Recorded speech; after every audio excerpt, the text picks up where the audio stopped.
வெண்முரசு. எழுதழல் 64.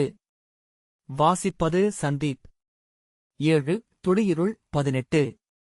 சுருதசேனன் கங்கைப் பெருக்கின் எதிர்த்திசையில் 8 பாய்களை விரித்து அலைகளில் ஏறியமைந்து சென்று கொண்டிருந்த அரசப் பெரும்படையின் சற்றே தாழ்ந்த முதன்மை அறையை நோக்கி மரப்படிகளில் இறங்கிச் சென்று விரற்கடை அளவுக்கு திறந்திருந்த கதவருகே நின்றான்.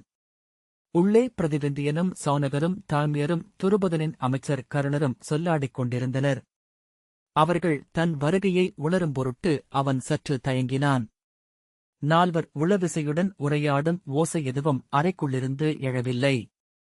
தாமியர்தான் உரைக்கும் எதையும் நெடுநாள் உசாவிய நூலின் இறுதியை குறைந்த சொற்களில் அருகமர்ந்த மாணவனுக்கு வகுத்துரைக்கும் குரல் கொண்டிருந்தார். சௌனகர் அவையமர்ந்த அரசரின் செவியருகே நுண்சொல்லுரைக்கும் அளவுக்கே குரல் எழுப்புவார். கருணர் தன்னிடம் பேசும் பிறர் சொல்லிருத்தி செவிகொர்ந்தாலொழிய கேட்காத அளவுக்கு குரல் தாழ்த்தி பேசுவதை பயின்றிருந்தார். பிரதிவிந்தியன் கற்றவர் பேசும் அவையில் தன் குரல் விஞ்சி எழலாகாது என்று நேரிக்கொண்டவன். எனவே அறைக்குள்ளிருந்து ஏதோ மந்தணச் சடங்கொன்றின் நுண்சொற்கள் எழுவதாகத் தோன்றியது. அவன் படியிறங்கி வந்ததை அவர்கள் கேட்கவுமில்லை. போர்க்கலையும் படைக்கலமும் பயின்றவர்களுக்குரிய செவிநுண்மையோ விழிக்கூர்மையோ உடலுணர்வோ அவர்களிடம் இல்லை. அவன் மும்முறை கதவை தட்டினான். அதன் பின்னரே பிரதிவிந்தியன் அவ்வோசையைக் கேட்டு, யார் என்றான். நான்தான், மூத்தவரே என்று சுருதசேனன் சொன்னான். வருக என்று பிரதிவிந்தியன் சொன்னான். சுருதசேனன் உள்ளே சென்றபோது பிரதிவிந்தியன் அவனை திரும்பிப் பார்க்காமல், ஆனால் நெறிகளின்படி இறந்த ஒருவனின் உடைமைகள் அவன் தந்தையருக்கே திரும்ப சென்று சேர்க்கின்றன. அவருடைய விருப்பப்படிதான் அவர் அதை பிறருக்கு அளிக்க முடியும். இறந்தவனின் துணைவி அவன் தந்தையின் மகள் என்ற இடத்தில் இருப்பதால் அவ்வுரிமை மட்டுமே கோர முடியும். இறந்தவனின் முழு உடைமையையும் அவன் மைந்தரோ மனையாட்டியோ கோருவதற்கு நூல்கள் இடமளிக்கவில்லை என்றான். ஆம், தொல்லெறிகளின்படி தன் குலத்துக்கு வந்த பெண்ணை பேணுவது அக்குலத்துக்கு கூட்டாக உள்ள பொறுப்பு என்றார் கருணர். பாஞ்சாலத்தின் குலநெறிகளின்படி உடைமைகள் என்பவை ஒருவன் உயிரோடிருக்கும் வரை விண்ணாலும் மண்ணாலும் அவனுக்கு அளிக்கப்படுபவை மட்டுமே. அவன் பிறப்பதற்கு முன்பு அவை ஐம்பருக்களுக்கும் அவற்றைக் கையாளும் குலத்தவருக்கும் உரியவை. அவன் இறந்த பிறகு அவை மீண்டும் அங்கே சென்று சேர்கின்றன என்றார். பிரதிவிந்தியன் சுருதசேனனை திரும்பிப் பார்த்து, என்ன சொல்ல வந்தாய் என்றான். நாம் அஸ்தனபுரியை நெருங்கிவிட்டோம். முதற்காவல் மாடம் தொலைவில் தெரிகிறது என்று சுருதசேனன் சொன்னான். நன்று என்றபின் பிரதிவிந்தியன் திரும்பி, ஆனால் அக்குடியோ அல்லது இறந்தவனின் தந்தையரோ அப்பெண்ணை துறந்துவிட்டால் என்ன செய்வது? அதுவே இங்கு உசாவப்படுகிறது என்றான். சௌனகர், பொருட்கள் அனைத்தும் மண்ணுக்குரியவை என்பது போல குடிகள் அனைவரும் அரசருக்கு உறவினர் என்று ஒரு சொல் உண்டு. குடியாலோ குலத்தாலோ உற்றாராலோ கைவிடப்படுபவர்கள் அனைவருக்கும் அரசரிடம் வந்து அடைக்கலம் கொள்ள உரிமையளிக்கின்றன நூல்கள் என்றார். பிரதிவிந்தியன், அதைத்தான் நான் கேட்டேன். அவ்வாறு ஒரு பெண் தன் குலத்தாலும் மூத்தாராலும் உறவினராலும் கைவிடப்பட்டு வந்து நின்றால் அரசன் அந்த பெண்ணுக்கு அளிக்க வேண்டிய நீதி என்ன? எந்த உடைமைப் பொருளை அவன் எடுத்து அவளுக்கு அளிக்க வேண்டும் என்றான். சௌனகர், அரசனின் கருவூலத்திலிருந்து அளிக்கலாமே என்றார். கருணர், குடிகளுக்கு ஒருபோதும் அரசன் கொடையளிக்கலாகாது. அரசனுக்கே குடிகள் நிகுதியளிக்க வேண்டும். குடிகளுக்கு அரசன் கொடுக்கத் தொடங்கினால் ஒவ்வொரு குடியும் அரசனிடமிருந்து செல்வத்தை எதிர்பார்க்கும். அதன்பின் அவர்களால் அளிக்கவியலாது. அவன் கருவூலம் ஒருபோதும் நிறையாது என்றார். குடிகளின் செல்வம் குடிகளுக்குள்ளேயே புழங்க வேண்டும். பிறிதொருவரின் உடைமையை எடுத்து அப்பெண்ணுக்கு அளிக்கவும் அரசனுக்கு உரிமையில்லை. அவள் குடியிலிருந்தே அச்செல்வம் அளிக்கப்பட வேண்டும். மூத்தாரிடமோ உற்றாரிடமோ குலத்தவரிடமோ அவளுக்கு தேவையானதை அளிக்க அரசன் ஆணையிடலாம். சுருதசேனன், இன்னும் சற்று நேரத்தில் நாம் அஸ்தனபுரியை அணுகிவிடுவோம் என்றான். ஆம், அதை நீ முன்னரே சொல்லிவிட்டாய். அதற்கு நாங்கள் என்ன செய்ய வேண்டும் என்று பிரதிவிந்தியன் எரிச்சலுடன் கேட்டான். சௌனகர், அரச முறைப்படி நாங்கள் அஸ்தனபுரிக்கு வந்து கொண்டிருப்பதை முன்னரே அறிவித்துவிட்டோம். அவ்வாறே அங்கு எங்களுக்கு வரவேற்பும் இருக்கும். நாங்கள் உரைக்க வேண்டியவற்றை முன்னரே வகுத்துவிட்டோம். இனி செய்வதற்கென்ன என்றார். கருணர் புன்னகைத்து, வாழ்வில் முதல் முறையாக அரசு சூழ்தல் பொறுப்பொன்றை அடைந்திருக்கிறார் இளையோர். அந்த உள எழுச்சி இல்லாமல் இருக்காது என்றார். பிரதிவிந்தியன் அவரிடம் திரும்பி, நான் கேட்ட வினா இதுவே. அரசன் தன் கருவூலப் பொருளை பிறருக்கு அளிக்கும் உரிமை கொண்டவன் அல்ல, ஏனென்றால் அது அவன் குடிகளின் செல்வம். அப்பொருளை அவன் தேவர்களுக்கு அளிக்கலாம். நாடு நலம் சூழும் பொருட்டு வேள்வி செய்யும் அந்தணருக்கு கொடையளிக்கலாம். முனிவருக்கு காணிக்கையாகவும் புலவருக்கு பரிசிலாகவும் அளிக்கலாம். அவையனைத்தும் அருளென்றும் மழை என்றும் மெய்மை என்றும் கல்வி என்றும் அந்நாட்டுக் குடிகளுக்கு திரும்பி வருகின்றன. தன் ஆணவத்தின் பொருட்டோ விழைவின் பொருட்டோ அவன் செல்வத்தை செலவிடலாகாது என்றான். அரசன் குடிகளின் பொருளை கவரலாகாது. தன் குடிகள் ஒருவரிடம் இன்னொருவருக்கு பொருள் அளிக்கும்படி அவன் ஆணையிட்டால் அது ஒருவகை கவர்தலே ஆகும் என்றார் கருணர். அப்பெண்ணை கைவிட்ட குடியும் உறவினரும் அவளுக்கு தாங்கள் உடைமைகளை அளிக்க விரும்பவில்லை என்று கூறிவிட்டால் அரசன் தன் தண்டத்தால் அவ்வாணையை நிறைவேற்றலாமா கூடாதா? நாம் நெறிய சாவத் தொடங்கியதே இந்த வினாவில்தான் என்றான் பிரதிவிந்தியன். கருணர், அரசன் அவர்களிடம் கோரலாம். அறமுறைக்க அந்தணரிடம் கோரலாம் என்றார். நாம் பேசுவது அரசனின் கோல் ஆற்ற வேண்டியதென்ன என்றான் பிரதிவிந்தியன். சௌனகர், ஒவ்வொரு நெறியையும் இவ்வாறு ஆணிவேர் வரை சென்று உசாவினால் விடையிலாத வினாக்களே எழும். மைந்தனை தந்தை தண்டிக்கலாமா என்ற எளிய வினாவில் தொடங்கி 3 பகலும் இரவும் நாங்கள் நெறிய சாவிய நிகழ்வொன்று நினைவிலெழுகிறது. நெறி என்பது எப்படியோ ஒருவரின் உளச்சான்றை பிறர் அனைவரும் ஏற்றுக்கொள்வதன் வழியாகவே நடைமுறைக்கு வர முடியும். அதில் ஐயம் வருமென்றால் ஒருபோதும் பேசித் தீராது. ஏனெனில் ஒவ்வொரு தனி மனிதரும் தங்களுக்கென பிறப்பால் இருப்பையும் குருதியால் உரிமைகளையும் தெய்வங்களால் ஊழையும் கொண்டுள்ளார்கள். ஒருவருக்கு நெறி என்பது பிறருக்கு அவ்வாறு ஆக வேண்டுமென்பதில்லை. நெறிகள் அனைத்தும் மானுட உருவாக்கங்களே. ஆகவே காலமும் இடமும் கொண்டவை என்று தாமியர் சொன்னார். அவர் தொடர்ந்தார், அவை மானுடரால் உருவாக்கப்பட்டு தெய்வங்களுக்கு முன் ஆணையிடப்பட்டு முன்னோரால் மொழியாக்கப்பட்டு நாம் பெற்றுக்கொண்டவை. உங்கள் இடரென்னவென்றால் நீங்கள் ஒவ்வொரு நெறியையும் இத்தருணத்திலிருந்து தொடங்கி மேலே ஆய்ந்து செல்கிறீர்கள். நெறியென இங்குள்ள அனைத்துமே நம் முன்னோர்கள் வகுத்தவை. அறிய முடியாத தொல்காலத்திலிருந்து வந்து நம்மை அடைந்தவை. ஆகவே நெறிய சாவுவதற்கு வழிமுறை ஒன்றே. முன்னர் இங்கு என்ன நிகழ்ந்தது? அதற்கு என்ன செய்யப்பட்டது? அவ்வினா அளிக்கும் விடை மட்டுமே நெறி எனப்படும். பிரதிவிந்தியன் அவரை மென்மையாக கையசைத்து மறுத்து, தொன்மையான நெறிகளை அவ்வண்ணமே மீண்டும் ஆணையிடுவதிலோ கடைபிடிப்பதிலோ தடையில்லை, அந்தணரே. ஆனால் ஒவ்வொரு முறையும் அரசனின் அவை வரைக்கும் வரும் அத்தனை வழக்குகளும் அந்த தொல்நெறிப்படி தீர்த்து கொள்ள முடியாது புதிய சிக்கலொன்றையே கொண்டிருக்கும். தொல்நெறிகளின்படி முடிவெடுக்கப்படுவன அனைத்தும் கீழ்நிலையிலேயே இயல்பாக ஏற்றுக்கொள்ளப்பட்டிருக்கும். மானுட வாழ்க்கை ஒவ்வொரு கணமும் விரிந்து கொண்டிருக்கிறது. புதிய தருணங்கள், புதிய உணர்வுகள், முன்பில்லாத எண்ணங்கள். அவை புதிய நெறிகளை தேடுகின்றன என்றான். தாமியர், புதிய நெறி என ஒன்றிருக்க முடியாது. முன்பிருந்த நெறி வளர்ந்து வர முடியுமே ஒழிய புதிய நெறியென ஒன்றெழுமென்றால் அந்நெறி செல்லுபடியாகும் புதிய உலகொன்றும் அமைந்தாக வேண்டும் என்றார். சௌனகர், ஆம், ஒவ்வொரு நெறியும் தனக்கான உலகை படைத்தாக வேண்டும் என்றார். பிரதிவிந்தியன் அவர்களை மாறி மாறி பார்த்தபின், அப்படியென்றால் முற்றிலும் புதிய பெருநெறியொன்றை வகுப்பவன் முன்னர் இருக்கும் உலகத்தை அழித்து பிறிதொன்றை ஆக்க வேண்டுமா என்றான். சௌனகர், ஆம், அவ்வாறு செய்தாக வேண்டும் என்றார். சுருதசேனன், மூத்தவர்களே, நான் சொல்ல வந்ததை சொல்ல சற்று பொழுதிடை எனக்கு அளிக்க வேண்டும் என்றான். பிரதிவிந்தியன் சினத்துடன், மூடா, நாங்கள் பேசிக் கொண்டிருப்பது எத்தனை முதன்மையானது என்பதை உணராத அளவுக்கா உனக்கு அறிவில்லை என்றான். ஆம், அது முதன்மையானதே. ஆனால் இங்கிருந்து மீண்டு சென்று இந்திரபிரஸ்தத்திலோ உபப்பிலாவியத்திலோ அமர்ந்து கூட அதை பேசிக்கொள்ள முடியும். இன்னும் ஒரு நாழிகைக்குள் நாம் அஸ்தினபுரியின் துறைமேடையை அடைவோம் என்றான். அதை பலமுறை சொல்லிவிட்டாய் என்று சொல்லி பிரதிவிந்தியன் திரும்பி சௌனகரிடம், ஒரு நெறி எவ்வாறு மானுடரால் ஏற்கப்படுகிறது என்றான். சௌனகர், அவர்கள் அந்த நெறிக்குள் பிறந்து வளர்ந்திருக்க வேண்டும். மொழியே அறிகையில் அதன் உள்ளடக்கமாகவே நெறியையும் அறிந்திருக்க வேண்டும். அதுவே உலகென்று அவர்கள் உளம் சமைத்துக் கொண்டிருக்க வேண்டும். உளம் அமைந்த பிறகு அவர்களுக்கு கற்பிக்கப்படும் எந்நெறியையும் ஆழம் ஏற்றுக்கொள்வதில்லை. இளவரசே, நெறிகளுக்கு பணிதல் வேறு, நெறியிலாதல் வேறு. பணியப்படும் நெறி எவரும் அறியாமல் மீறப்படும் என்பதில் ஐயமில்லை.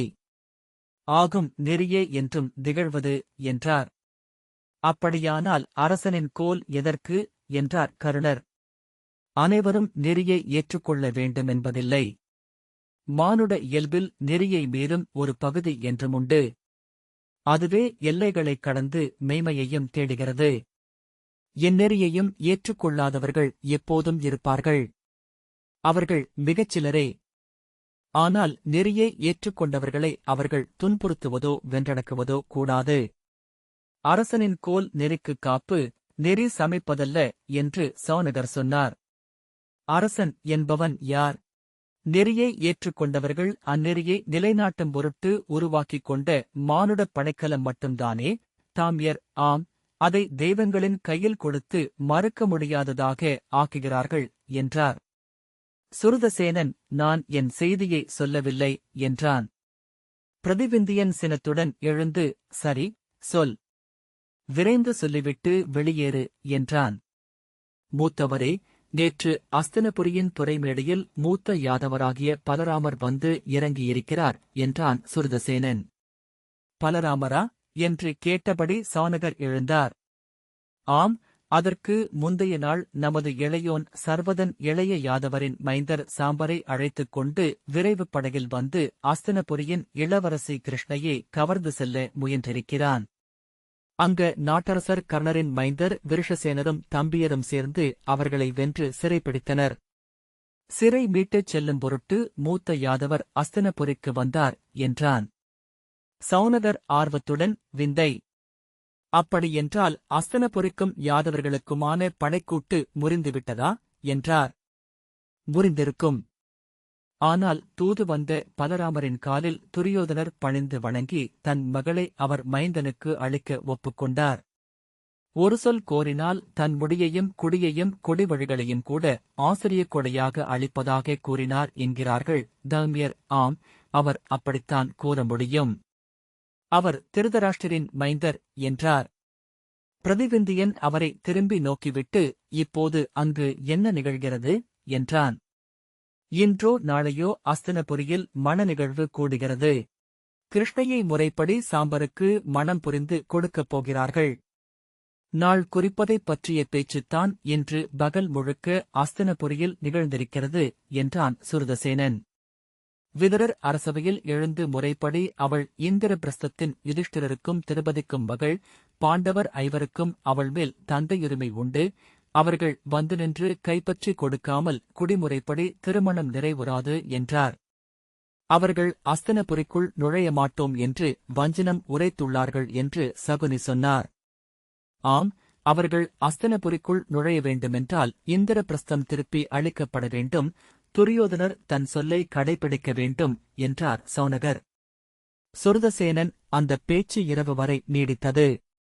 இன்று காலையும் தொடர்ந்தது. அப்போதுதான் நாம் வந்து கொண்டிருக்கும் செய்தி அஸ்தினபுரியின் அவைக்குச் சென்றது. அதை விதுரர் அவையில் சொன்னதுமே, கணிகர் பிறகென்ன இந்திரபிரஸ்தத்தின் தலைமை அமைச்சரும் பாண்டவர்களின் வைதிகரும் பட்டத்து இளவரசரும் இங்கு வருகிறார்கள். அவர்கள் நின்று நடத்தட்டும் இந்த திருமணத்தை. பிரதிவிந்தியர் வருவது யுதிஷ்டிரர் வருவதற்கு நிகர்தான் என்றார். பிரதிவிந்தியன், அதெப்படி என்று சொல்ல சுருதசேனன், விதுரர் அவர்கள் வரமறுத்தால் மட்டுமே அதற்கு நெறியுள்ளது என்றார். கணிகர் இன்னமும் அவர்கள் கானேகுதலிலிருந்து மீளவில்லை என்பதே நூல்முறை.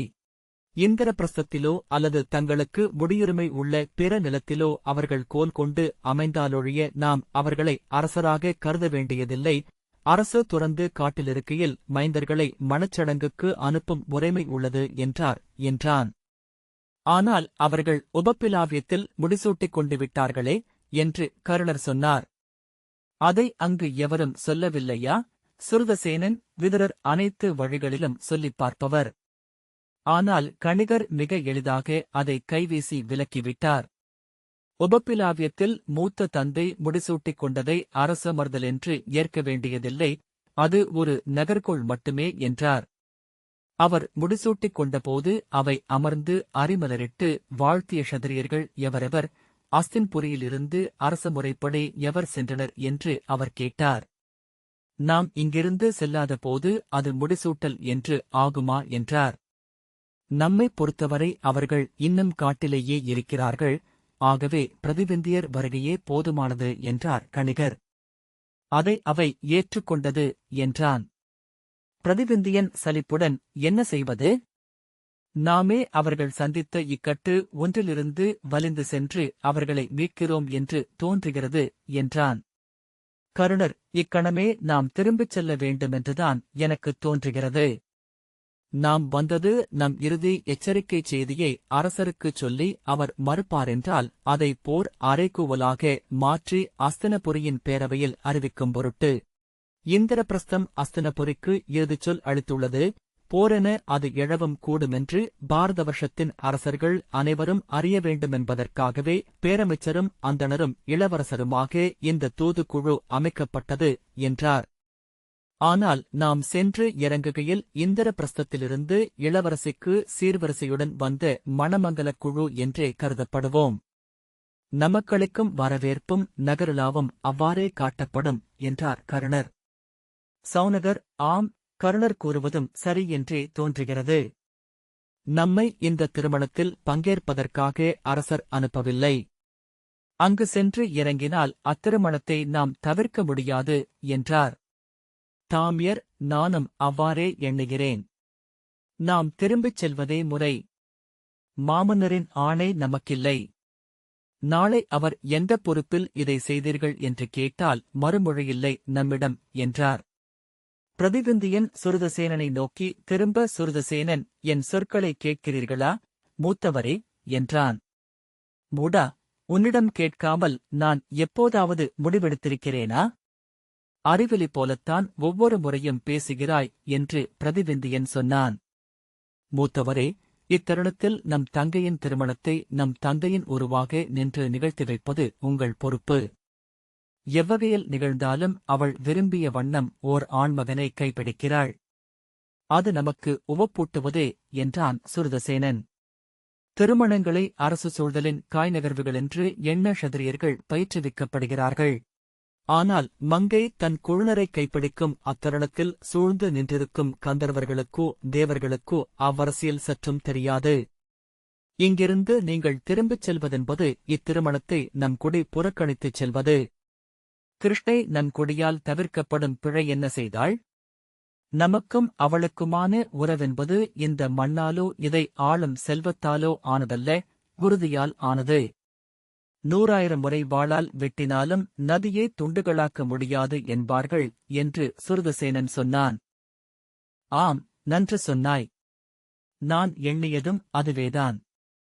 நீ பிரிதொன்று சொல்ல மாட்டாய் என்று எனக்குத் தெரியும் என்றபின் பிரதிவிந்தியன் சௌனகரிடம், எந்தை சிறிய தந்தை சகதேவரின் சொல்லுக்கு அப்பால் ஒரு தருணத்திலும் எண்ணியவரல்ல, நானும் அவ்வாறே. இவன் கூறாத ஒரு முடிவை நான் எடுப்பதில்லை. இவன் கூறியவற்றுக்கு அப்பால் செல்வதுமில்லை என்றான். சுருதசேனனிடம், நமது படகு மணமங்கல அணிகொள்ளட்டும். படகை சற்று முன்னரே நிறுத்தி கரையோரத்து சிற்றூர்களிலிருந்து மலர் மாலைகளையும் தோரணங்களையும் வாங்கிக் கொள்வோம். கரையிலிருந்து இசைச்சுதர்களின் ஒரு குழு வரட்டும். நம்மிடம் இருக்கும் செல்வம் அரசகுடியின் சீர்வரிசையாக போதுமானதல்ல, இதை வெறும் கையுறையாகவே கொண்டு வந்தோம். ஆயினும் இதையே மூத்தார் பரிசிலாக அவளுக்கு அளிப்போம் என்றான். இந்திரபிரஸ்தத்தின் மின்கதிர்கொடி எழுந்து படபடக்க மலர் மாலைகளாலும் மாந்தளர் தோரணங்களாலும் அணி செய்யப்பட்ட அரசப் பெரும்படகு மெல்ல அலைகளிலெழுந்து அஸ்தினபுரியின் துறைமேடையை அணுகியது. அதன் அகல்முகப்பில் நின்றிருந்த இசைச்சுதர்கள் கொம்புகளையும் முழவுகளையும் சங்குகளையும் மணிகளையும் முழக்கி மங்கலிசை எழுப்பினர். படகின் கூர்முனை வந்து துறைத்தட்டில் தொட்டு நின்றது. வடங்கள் எழுந்து துறைமேடை மேல் விழுந்தன. அவற்றைப் பற்றி தறிகளில் இழுத்துக் கட்டிய குகர்கள் ஆணைகளை உரக்கக் கூவினர். படகில் நின்றிருந்த வீரர்கள் மணமங்கலம் நிறைவு கொள்க, மைந்தர் பொலிக, கொடிவழிகள் நீடழி வாழ்க என்று வாழ்த்துக் குரல் எழுப்பினர். சூதர்கள் இசை முழக்க பிரதிவிந்தியன் அரச அணிக்கோலம் பூண்ட கையில் இந்திரபிரஸ்தத்தின் மின்கதிர் பொறிக்கப்பட்ட கோல் ஏந்தி படகின் முகப்பில் தோன்றினான். அவனருகே அணிக்கோலம் பூண்ட சுருதசேனன் நின்றான். அவனுக்குப் பின்னால் தாமியரும் கர்ணரும் சௌனகரும் வந்தனர். படகு மேடையில் யுயுத்சு தலைமையில் அஸ்தனபுரியின் வீரர்கள் அணிகொண்டு நின்றனர். அஸ்தனபுரியின் அமுதகலக் கொடியை ஏந்திய கவச வீரன் இரும்புப் பரப்பின்மேல் கங்கையின் நீரொளி அலையடிக்க நடந்து வந்து முழங்காலிட்டு அமர்ந்து கொடிக்கம்பத்தை தரையில் ஊன்றிப் பற்றிக் கொண்டான். 108 அணிப்பரத்தியர் 5 மங்கலங்கள் கொண்ட பொற்தாளங்களுடன் 7 நிறைகளாக முன்னால் வந்தனர். மங்கலச் சேடியர் இருபுறமும் பிரிந்து நின்று வழிவிட இசைச்சுதர் முழங்கியபடி வந்தனர். அரசணிக் கோலத்தில் யுயுத்சு கையில் அஸ்தினபுரியின் அமுதகலக்குறி பொறிக்கப்பட்ட வெள்ளிக்கோலுடன் வந்தான். யுயுத்சுவின் வலப்பக்கம் உபகரவனாகிய லட்சுமணன் அரசணிக் கோலத்தில் நடந்து வந்தான். அவனுடன் 8 உபகரவர்கள் தொடர்ந்து வந்தார்கள். பிரதிவிந்தியன் சுருதசேனனிடம், அவர் யுயுத்சு அல்லவா என்றான். சுருதசேனன், ஆம் மூத்தவரே என்றான். ஒரு கணத்தில் வருபவர் விதுரர் என்றே எண்ணினேன் என்று பிரதிவிந்தியன் சொன்னான். அகவை ஏற ஏற மேலும் தோற்ற ஒப்புமை தெளிந்து வருகிறது. அதையே உபகரவர்களுக்கும் சொல்லலாம். தந்தையைப் போலவே தோள் திரண்டு உடல் பெருக்கி எழுந்திருக்கிறார்கள். லட்சுமணனை நோக்கி, லட்சுமணனை பார். தந்தையைப் போலவே நன்கு வடித்து தேர்போல முற்றிலும் நிகர்நிலை கொண்ட உடல். இளையவனே, இப்புவியில் நான் மிக விரும்பும் உடன்பிறந்தாரில் ஒருவன் இவன் என்றான். ஆம், அது அவ்வாறே இருக்கும் என்று சுருதசேனன் புன்னகையுடன் சொன்னான். ஏன் என்று பிரதிவிந்தியன் புருவம் சுருங்க கேட்டான். நமது தந்தையின் நெஞ்சில் ஒரு கணமும் நீங்காது நிலை கொள்பவரல்லவா அஸ்தினபுரியின் அரசர் என்றான் சுருதசேனன். பிரதிவிந்தியன் நகைத்து, உண்மை என்றான்.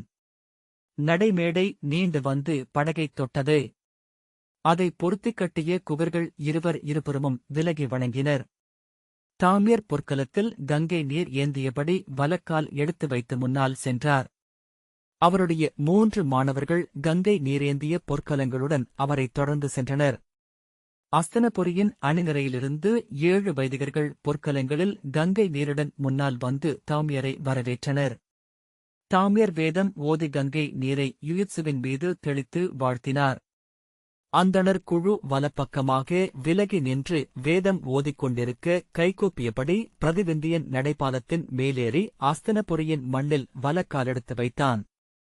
மலர்ந்த முகத்துடன் கைகூப்பியபடி வந்த யுயுத்சு, அஸ்தனபுரிக்கு குருவின் கொடிவழி வந்த இளவரசர் பிரதிவிந்தியரை வரவேற்கிறோம். அஸ்தனபுரியின் அரசர் துரியோதனர் கொடியும் கோலும் தங்கள் முன் வாழ்த்தி நிற்கிறது என்றான். வாழ்த்துங்கள் தந்தையே என்று பிரதிவிந்தியன் யுயுத்சுவின் கால்களைத் தொட்டு வணங்க அவன் தலைமேல் கைவைத்து, பொன்றா புகழ் தொடர்க, கொடிவழிகள் வெல்க என்று வாழ்த்திய யுயுத்சு பிரதிவிந்தியனின் 2 தோள்களையும் தொட்டு அணைத்து தன் நெஞ்சோடு சேர்த்துக் கொண்டான். லட்சுமணன், வணங்குகிறேன் மூத்தவரே என்று பிரதிவிந்தியனின் கால் தொட்டு வணங்க அவன் தலையைத் தொட்டு, புகழ் சிறக்கட்டும், அனைத்து நலன்களும் அருகணையட்டும் என்று வாழ்த்திய பிரதிவிந்தியன் அவனை தன் நெஞ்சுடன் அணைத்தான். பின்னர் 2 தோள்களிலும் கைவைத்து அண்ணாந்து நோக்கியே, உன்னிடம் சொல்லெடுக்க வேண்டியிருக்கிறது இளையோனே.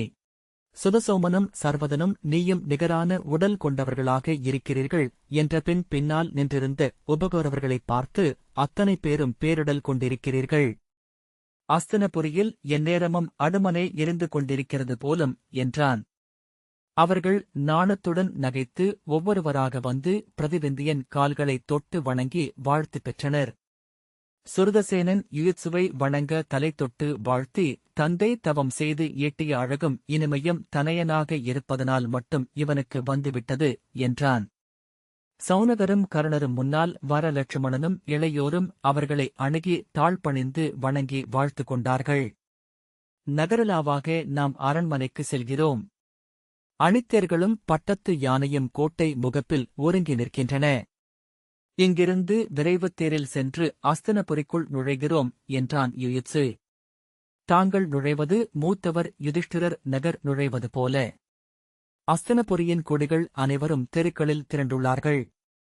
இந்நாளில் முதல் மங்கலமென்பது அதுதான். பிரதிவிந்தியன், ஆம், இப்போது எந்தையும் எங்கோ இருந்து என் நகருக்குள் நுழைகிறார்.